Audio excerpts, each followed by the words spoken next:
राधे राधे, राम राम। हम सुनाने जा रहे हैं आप सबको कृष्ण भगवान का भजन। कैसी लगी कमेंट में ज़रूर बताना। वीडियो पसंद आए तो लाइक सब्सक्राइब शेयर करना। राम राम सब।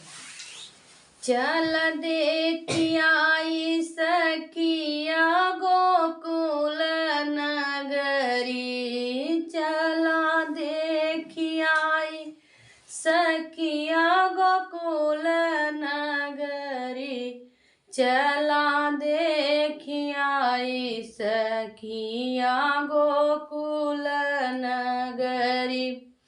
वहीं जी गोकुलवा में गैया चरतु हैं, वहीं गोकुलवा में गैया चरतु हैं।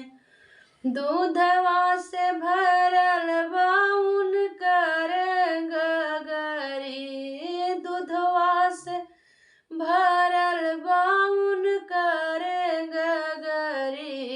चला देखियाई सखिया गोकुल नगरी, चला देखियाई सखिया गोकुल नगरी। वहीं जी गोकुलवा में चरखा चलतु हैं, वहीं जी गोकुलवा में चरखा चलतु हैं।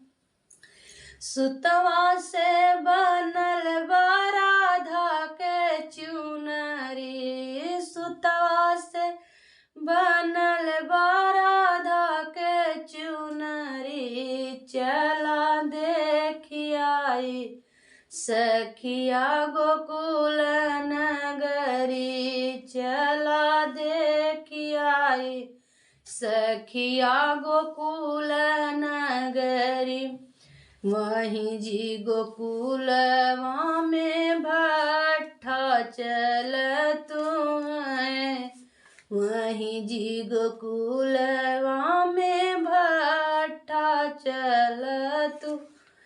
ईटवा से बनल बाउन कर बखरी, ईटवा से बनल बाउन कर बखरी। चला देखियाई सखिया गोकुल नगरी, चला देखियाई सखिया गोकुल नगरी। राधे राधे, सभी सुनाओ।